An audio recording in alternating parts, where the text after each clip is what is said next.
So if you haven't heard, Fed policy meeting, 2-day policy meeting. What the flip are they talking about for 2 days straight over this period of time? Are they talking about the Eagles game last night? Like they're talking about Josh Allen there in Buffalo ripping up the place. I don't know. What are you talking about? All the data's out there. I mean, bloody make a decision. Listen, people, I'm going to be very blunt with everyone right here because I know all the pundits and you're going to have a million different people in the chattering classes come on, try to tell you what they think is going to happen, what to do, how to position yourself. I'm here to tell you I don't give a shit what the Fed does. I really don't. I learned my lesson when it came to the Federal Reserve a long, long time ago.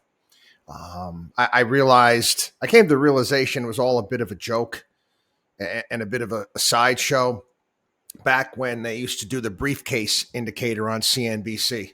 There's Alan Greenspan walking up and how thick is his briefcase? What does that mean? What are they going to do at rates? Here I'm going to do a little time traveling right now. How well did the markets perform overall during the 80s and 90s? I mean, you think about it. How well did the markets do? Now, again, you had the dot-com bubble, which was a lot of garbage companies getting ridiculous valuations. There was a point in time in my career where, I could buy a 10-year and get 6-7% on it. Much, much higher than what they're expecting now. They're expecting it's going to go to around 4%.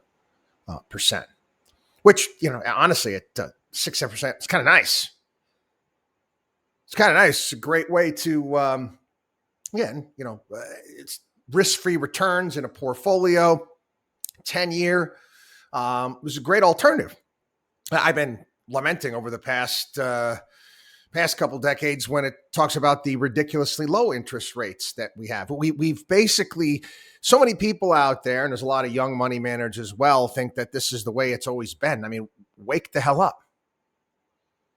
Wake up. Markets can do just fine. With higher rates. No problem.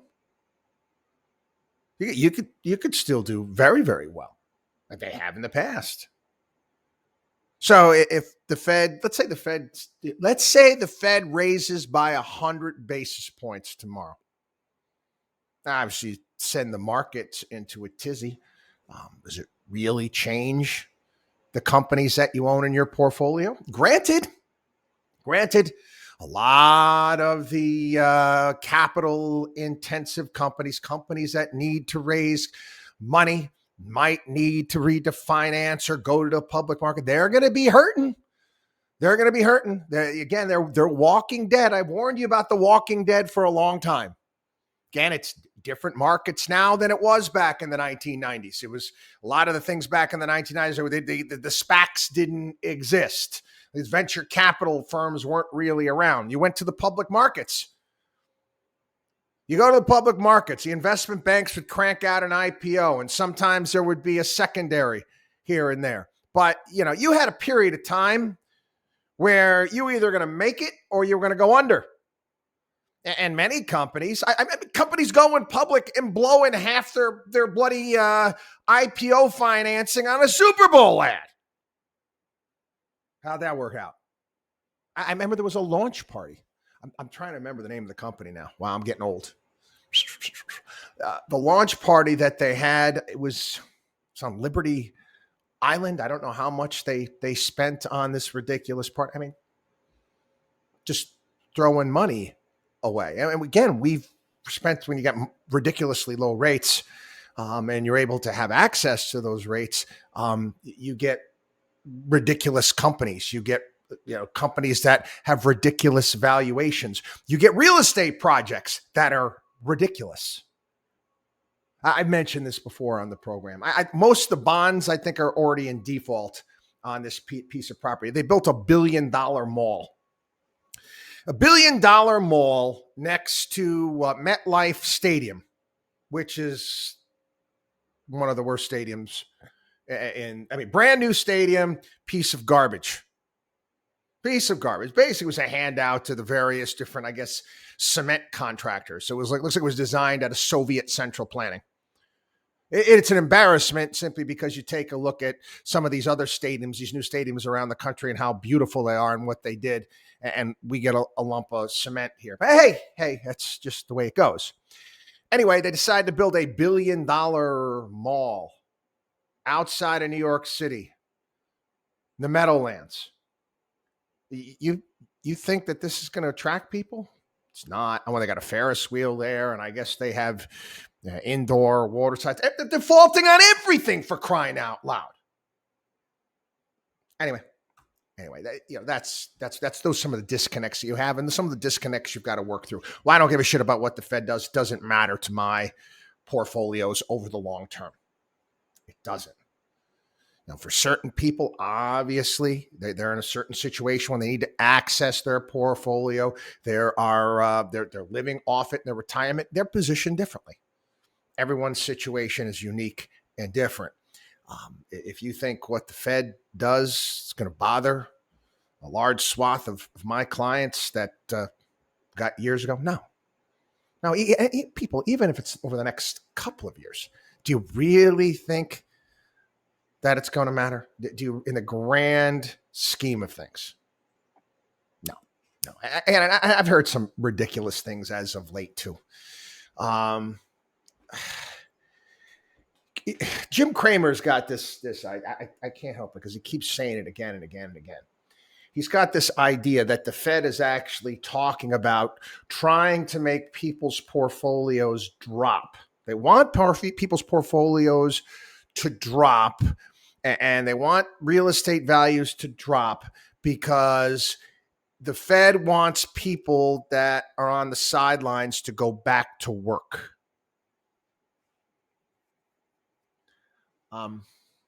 Jim, I don't know, what you're smoking, buddy. But if the high cost of food and energy and everything that goes along with it, if that's not bringing people back to work, honestly, you think that all of a sudden they're gonna just come back to work, and you think that these people have enough saved? They're getting handouts and giveaways from somewhere, Jim. I know you don't like to piss off politicians, but you know what? This is not about the Fed. This is about government policy and transfer payments. And the fact is that, if you want to, you can get on enough government assistance that you really don't need to work here in this country. Let's just be honest. You don't need to. I don't know why anybody would do that, but people do. They keep talking about, getting all these people back into the workforce. You want to get people, and I'm sorry, I know I'm going to tick off a lot of the anti-immigration crowd, okay? I don't like I don't like illegal immigration. I don't. We've got a flipping mess at the border. We do. But we most certainly need workers, okay? I'm sorry to all you anti-immigration people, okay? We have made it so in this country where if you've been here, you figure it out, you don't have to go back to work. You can live off the government. But we still need to fill these jobs. So why not figure this out with the people that are here, people coming here, put up the wall, utilize E-Verify, set up a system. It's going to take, like I said, that system that they put together, name is slipping me again. I'm sorry. From Miami, the representative down there, 15-year program. I don't know. You got a problem here. Maybe we try to solve the problem, or maybe we try to kill a couple birds with one stone type of a situation. I know it involves thinking outside the box. You see what we have in this country right now and why we're screwed? I don't know why we're screwed. There's zero compromise. There's zero compromise when it comes to everything. You have two camps out there. And the one camp on the right thinks that they are right on everything. And they got the other camp on the left that thinks they're right on everything. And they both think that each other is Hitler or Darth Vader. That's an issue, people. And we're going to have to bridge that at some point in time, or we're going to just continue to drift apart. And if you look throughout world history, not good outcomes when you have that type of gap. And I've talked about it. I was actually reading a column this past week. And I mentioned these folks before, the folks over at Epsilon Theory. They basically echoed in a column this past week everything that I have been warning about and talking about over the past 20 years plus. I've talked about my watchdog on Wall Street axis of evil. Big business, politicians, media, working hand in hand to serve their own needs. These are the elites. They're serving their own needs. Okay? In their column, they called it a hydra. And rather than call it big business, they called it big tech. And I'm sorry, big tech, it's not just big tech. Okay, it's not just social media. That's a big part of it as well. But it's big business as well. And the managerial class here in our society, where you get CEOs, upper level management, all of these people that are overpaid. You understand that Gordon Gekko was right in the movie Wall Street back 1980s. He's there at the Teldar paper. He's there at the Teldar paper stockholders meeting. He goes off on a rant. He's making fun of all the vice presidents and the type of money that they make and their hunting trips and all this stuff and the money that's wasted. He was right. But we have that today. This is our system today. And people, at some point in time, we need to get somebody that can communicate that to both sides and try to bring everybody together. It's interesting. If you take a look, there's charts out there that talk just about the utter polarization of this country, how there used to be, it used to look like a mountain as far as politics are concerned, that in the middle was where most people are. It's now, it's like this, and everybody's moving off to these separate camps. Not good. Not good. We got a lot of problems, a lot of things that we could fix if you work together. But you're not gonna get that because you can't work with Hitler, right? Can't work with Darth Vader. See the problem here? Anyway.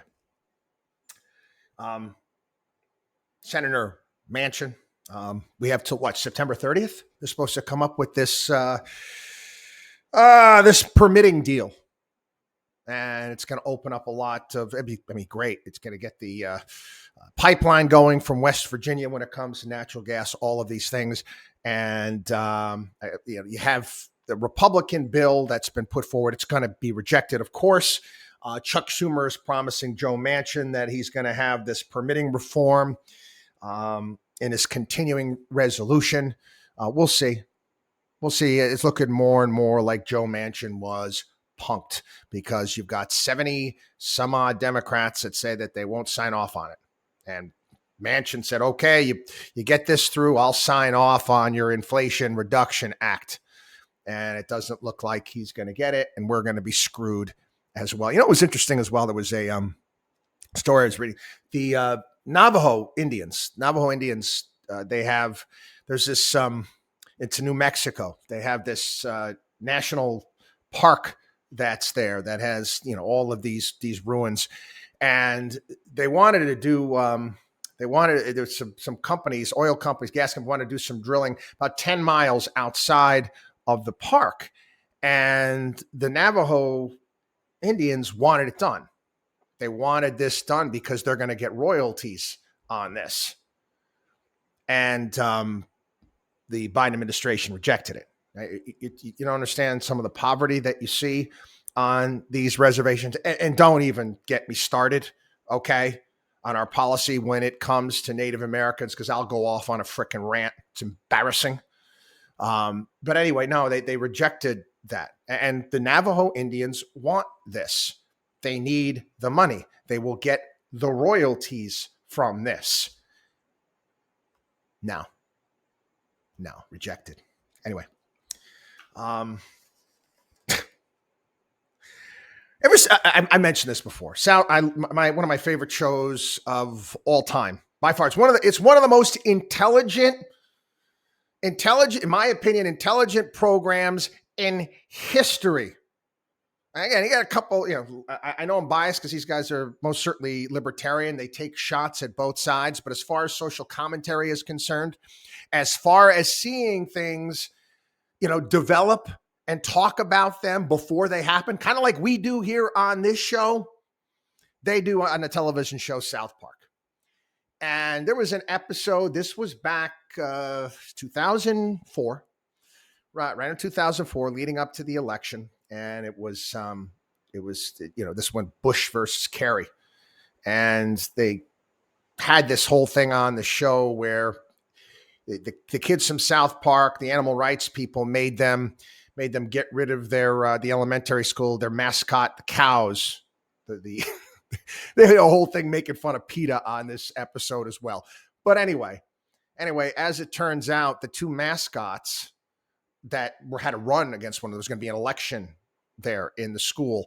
One was a turd sandwich, and the other one was a giant douche. So it's giant douche versus a turd sandwich running for the mascot for South Park Elementary. And basically it was a playoff on Bush versus Kerry. Turd sandwich, giant douche. And one of the kids in South Park is like, what's the point in voting if this is what the choices are? And everybody in South Park goes nuts and wants to exile this kid. Anyway, great episode back in the day. They made fun of Puff Daddy's vote or die. It was brilliant. But anyway, if I believe that's the case more often than not, the choices that we have are between a turd sandwich or a giant douche. Am I wrong? More often than not, that's the choices that we have. But New York City Mayor Adams, he's a giant douche. He wouldn't be turns a giant douche. You ever see this guy? All he cares about is what he's wearing, how he looks. He's like the John Gotti of mayors, for crying out loud. Like John Gotti actually, I guess, ran some, successful enterprises, even though that they were illegal. Anyway, neither here nor there. This guy just opens up his mouth and says stupid crap all the time. He actually sent spies down to Texas. They didn't come back with the information that they wanted. The spies were there to find out whether or not the people that were the illegals coming in from Texas, where they wanted to go. They were asked, I want to go to New York City. They raised their hands. Now he's accusing them. He's we got legal. We got top men. We got top legal scholars working on it right now to see whether or not we can go after Texas. Shut up, man. I mean, all this guy does, he wants to be on Page 6 and he wants to be hanging out at the right lounge or club in New York City on the weekends. Pathetic and sad. Giant douche. Oh, I never saw the movie The Purge. I'm not a big, I don't like certain horror movies I like, but a lot of, I guess, the ultra violent slash, I just don't really get it to some degree. And this one, I saw the premise of the movie and I said, I don't want to watch that. That's just going to depress me. It's going to depress me. It is. And this movie, The Purge, one night is set aside every year for Americans to go out and commit crimes, including murder. And use no repercussions. They say it's, this is future America here. Opportunity to let off steam and cull the herd. Again, and certain people are able to defend themselves and save their families and whatnot. Others cannot. Again, think about it. Dystopian type stuff. Well, they're talking about, I don't know if you're aware, this is in Illinois. On January 1st, 2003, midnight. They're calling it, what's a funny column, the Wall Street Journal. A real version of the Purge will be enacted via the 2021 Safety Act law. Safety, Accountability, Fairness, and Equity Today Act, get this, will completely eliminate cash bail for the majority of defendants charged with criminal acts. Completely eliminate cash bail. Judges will decide whether or not to release defendants on a case-by-case basis based on if they feel a person poses a threat to the community or is a flight risk. Saying that most Illinois judges are, progressive activists, we'll see how that turns out. You're going to get a lot of criminals just going back to their communities to do the same thing again and again and again. And we're not talking about, jumping turnstiles, okay? Not even stealing food from grocery stores. This will be no bail or automatic detainment for, wait for it, second-degree murder. Not making this up. You could get a progressive judge, somebody could commit second-degree murder, and they get out. Kidnapping, armed robbery, drug-induced homicide, aggravated DUI. Hardened criminals charged with everything from threatening a public official to armed burglary to arson will be emboldened and empowered. To make matters worse, offenders released on electronic monitoring devices must be in violation of their parole for 48 hours before it'll be considered a crime. So if you're wearing one of those ankle bracelet things that says you got to be at your home, you can leave. You get a 48-hour pass before you have to get back and before it's going to be considered a parole violation. I'm not making this up, people. This is the state of Illinois. I don't live there. I don't. I made fun of McDonald's last week on the program because the CEO was bitching and complaining about the crime and what's taking place there. Move. I'm gonna do the whole Sam Kinison thing. Okay, this is Sam Kinison, 1980s. One of my favorite stand-up comedians of all time. That's at the time you had all of this stuff going on. It was USA for Africa and Live Aid. This is back in the day. And he's making fun of Sally Struthers and the people there filming it. And I said, don't tell me you don't have a sandwich. You can feed the kid right there. But he makes the suggestion. He says, stop sending them money. Stop sending them food. Send them U-Hauls. Stop sending them U-Hauls. And he went off on this rant. See this, Haji? This is sand. You know what it's going to be in 1,000 years? Sand. We have deserts in America. We just don't live in them. Move to where the food is. Send them U-Hauls. Move them to where the food is. It was a funny bit that he did. Leave. Get the blank out. I'm reading this. I can't believe it. But again, like I said, I live in New York and we got the crazy bail reform too. I live in a community. It's basically gated. It is. It's basic for all intended, there's no crime here. If that starts to change, goodbye. I'm out. Anyway,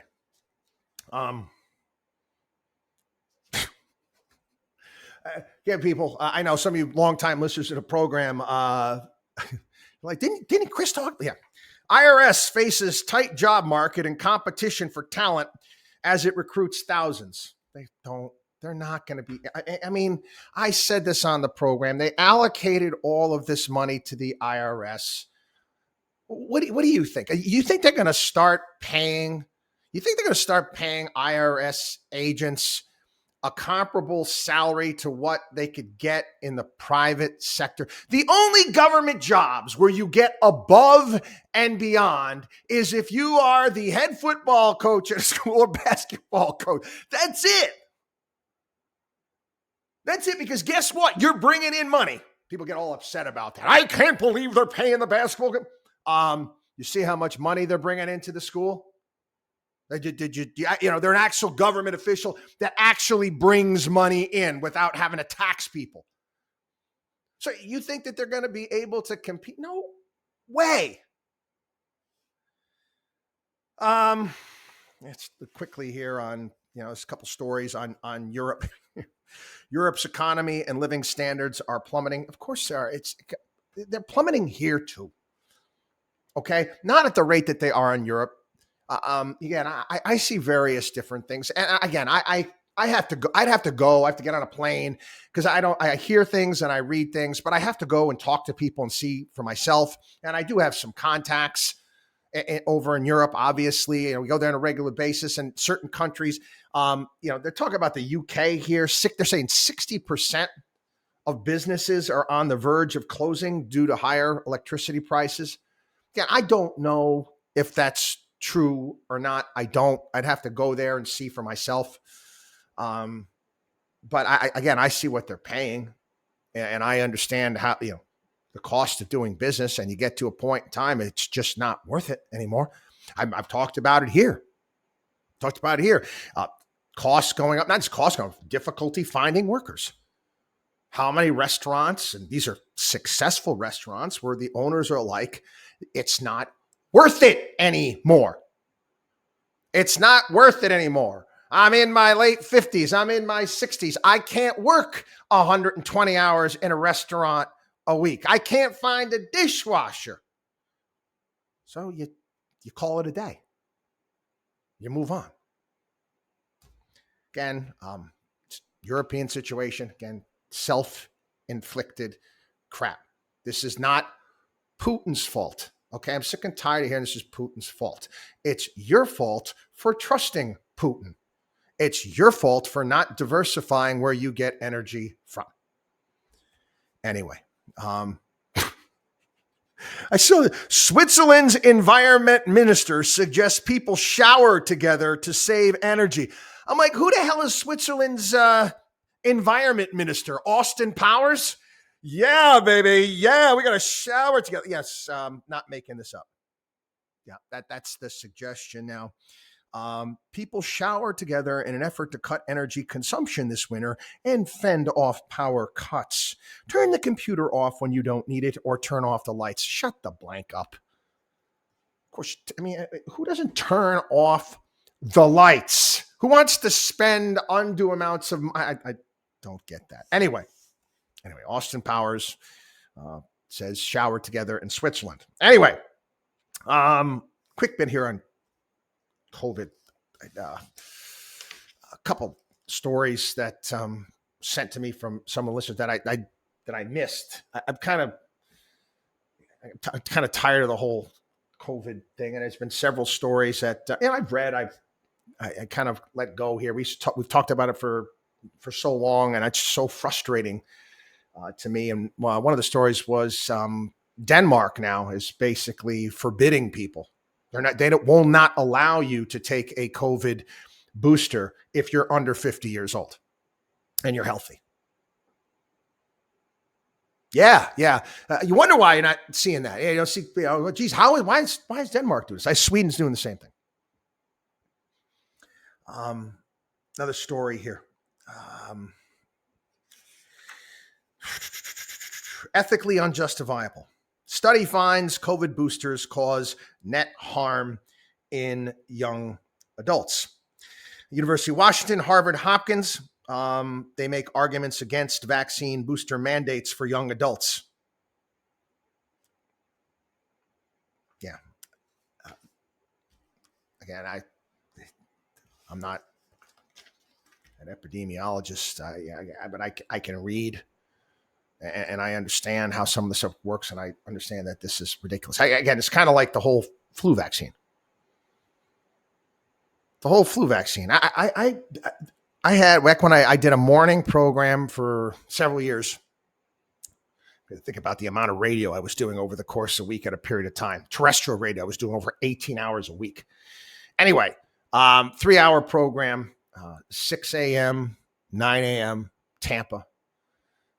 I lived in Sarasota. I come in. That was rough. I was getting up at 2:30 in the morning every day. But anyway, neither here nor there. Okay, I'm not telling you to play the world's smallest violin for me by any stretch. Just rehashing. We had it's a morning show, so we had various different guests. Producer. Oh, we got this guy on from the CDC. Wants to tell everybody to make sure they get their flu shots. And I'm looking at the information. I do a little bit of homework. And again, you're dealing with me. Wait till they get a load of me. I'm not your normal. Here you go. Here's a softball morning show host. Just listen to what they have to say. I ask questions. And I'm like, wait a second. You said, you meant to tell me if I take this vaccine that you're telling me to take, I can still get the flu this year? He's like, yes, but what are the odds? Well, the flu virus changes from year to year. So what the hell am I taking this flu vaccine for? And I'm going back and forth, and I've never gotten a flu vaccine. If I got flu, yeah, but I'm sorry, people. Whatever doesn't kill you makes you stronger. We all know COVID was real. We all know it was deadly. We knew that from the beginning. And you could just, again, study history to some degree and what COVID is and respiratory diseases and the exercise and futility is of trying to stop these things. And my issue from the get-go was, keep the kids in schools. Keep the kids in schools. Let it, I'm sorry, let it rip through there. Protect people who are most vulnerable. We knew right away who was most vulnerable from the information that we got out of Italy. And we effed that up. And we went from 15 days to stop the spread to an unmitigated disaster. And to all of you super Trumpsters out there, okay? I know you love Trump. That's his fault, okay? He was the president. He decided to listen to Fauci and Birx. He had Atlas there for a period of time. He could have went for other. Again, how is it that I was able to figure the shit out on my own, okay? And Trump didn't. And don't give me the whole political crap because we all know how that turned out in the next election. So you got Biden out this past weekend, 60 Minutes. Pandemic is over. People are not wearing masks anymore. Joe, you were wearing a mask outside just a couple days ago. I saw you on TV. Okay? Whatever.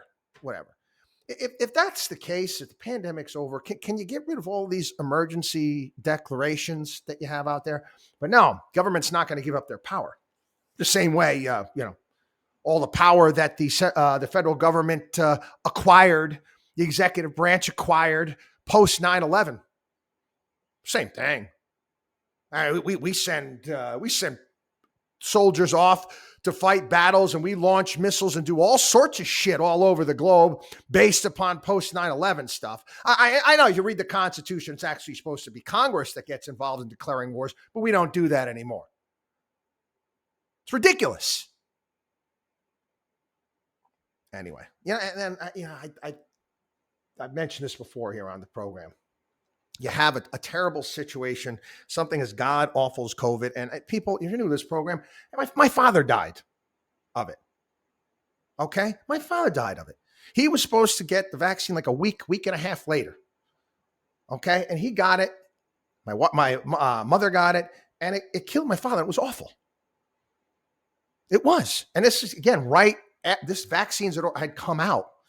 Okay, gone that long, but we need to utilize a terrible situation, and we need to say, okay, well, how can we improve overall health here in this country? Because if you don't think that was a major issue, it was. It's a major issue for us here in this country. We could have been focusing more on overall health and diet. And people, we have a major obesity problem. We do. And it's not good for you. I mean, I've gone over this here on the program. Again, I'm in the financial preparation business, okay? And I know how costly healthcare can be later on in life, and people make it worse on themselves. You get study after study saying the exercise and how it helps prevent Alzheimer's and a myriad of different things. I was in, obviously, a couple airports this past weekend. I had to travel. And I mentioned yesterday, my flight got delayed by several hours. And I'm looking around and I'm watching people and I'm counting. And I'm saying to myself, I'm not talking morbidly obese, even though there was a hell of a lot of that walking around the airport. but obese. And I would say probably 80% of the people that I saw walking around, that's not good. I mean, that's something we could focus on. Yeah, you saw this, long, slow decline of the U.S. military's all-volunteer force puts America in danger. Obesity, drug use, health problems, crime, and academic issues jeopardize U.S. military recruitment. I don't know. They're going to have to bring back the draft. Maybe. I don't know. That's an issue as well. Also, an issue is when you've got the chairman of the Joint Chiefs of Staff suggesting that military personnel go on food stamps because even though we spend more money than anybody else in the entire world on defense, we don't spend enough on our actual military personnel so they can actually live on a salary. They have to go on government assistance. Moving on. U.S. manufacturers calling for action ahead of midterm elections. And what are they calling on? Workforce development. I like some of the suggestions that they're making here. Talking about how to upskill workers, expanding Pell Grant programs to include short-term or accelerated educational models. Brilliant. Again, getting people into schools that teach them how to go out and get themselves a job. Fantastic. Investing in apprenticeship and earn and learn programs. For how long have I been beating this drum here on the program? Talk about that. They're also talked about like what we talk about, immigration reform, which will help address some of these workforce challenges. And of course, they talk about taxes and the incentives that they need as far as expensing is concerned, capex expenditures, the pass-through businesses and what is involved there and what the current crop of characters in Congress want to do with that. Again, makes sense. This is kind of I saw this story yesterday. I didn't get to this story yesterday. I knew we'll spend some time on it this weekend as well. And I couldn't believe it. Later on in the day yesterday, I saw another story, an accompanying story that goes with this very same company. Well, let's start off with this. Do you remember? This is pre-pandemic. 2019, all the rage was this, everybody's got to go vegan or vegetarian. They got this company called Beyond Meat. Yeah, Beyond Meat. Oh my God, company goes public. It went as high as $234 a share. $234 a share. Why? Because I guess cow farts are bad and you got to eat this stuff. McDonald's started serving it. They actually tried to make, Beyond Meat, jerky, nuts. But then again, if you actually, do the math, about 5% of Americans consider themselves vegetarians. So you've got a product out there that, quite frankly, 95% of Americans probably are not going to eat. Not to mention the fact, I don't know if you actually took a look at what goes in to Beyond Meat and the amount of salt that they have to put in to give it flavor. Again, I mentioned South Park earlier on in the program. They did an entire episode making fun of this too. And they actually utilized a character that was right out of There Will Be Blood. And rather, I'm an oil man. No, I am a goo man. And basically that's what it was. It was goo, plant goo that he put together, all this chemicals and crap to give it flavor. And now he got Beyond Meat. Anyway, you take a look at this and you take a look, $14 billion valuation in 2019. It's now down to 1.16 billion. And quite frankly, it's too freaking high. It's too high. And we told you. We told you what was going to happen. It's not a matter of if, it's a matter of when.